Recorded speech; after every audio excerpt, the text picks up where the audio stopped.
Let's bring back our panel. George Washington University Law Professor Jonathan Turley, Trey Gowdy, former Congressman of South Carolina, Jessica Tarloff, co-host of The Five. Now joining us, former Mike Pence Chief of Staff, Marc Short. Marc, it's good to have you here. We heard your soundbite in that testimony as they laid that out. You were with Mike Pence, the Vice President, that day. I just have a couple questions. One, did he ever hear the "Hang Mike Pence" comments? I think during the outdoor noise, we were always kept inside, and Secret Service ushered the vice president down to the secure location, when I think the protests were at their loudest and once they'd actually breached the Capitol.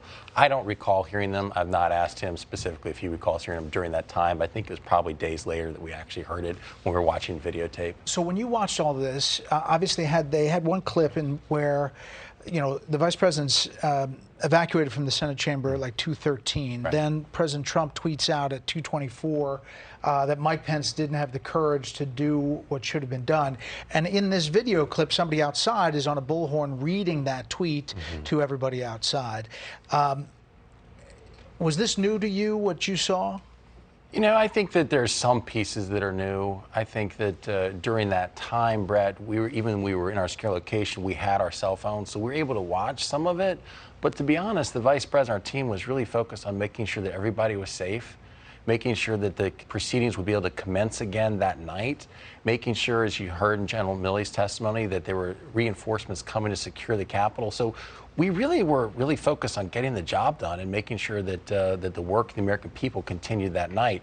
And there was a lot of concern about that because at the time, Capitol Police didn't know if incendiary devices could have been left behind inside the chamber. And so there was really concern we wouldn't get in that night. But the vice president was adamant to say we need to make sure that we get our work done tonight to show that American democracy still stands strong. So we hear about all these people reaching out to the president to tell him that he needs to make it stop, that he needs to step in. Did the vice president call or text or reach out to the president during that time in the Capitol? The vice president's first calls were to Kevin McCarthy, to Leader McConnell, to Speaker Pelosi, and to Leader Schumer, and to make sure they were safe, to make sure their functions were okay.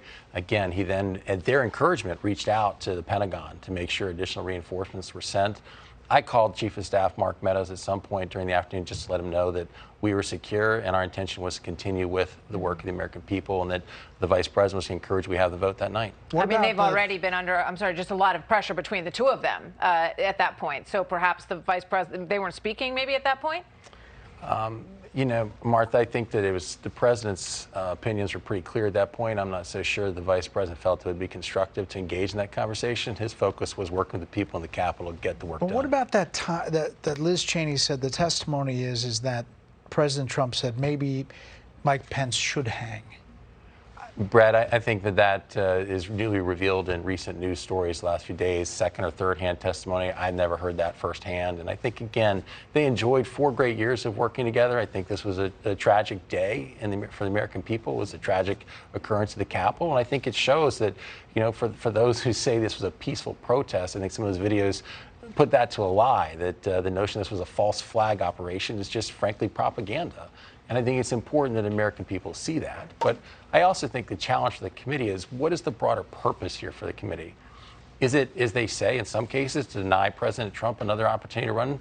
I think that belongs more to the American people. Well, we appreciate you coming here on this day and giving us perspective. Panel, thank you.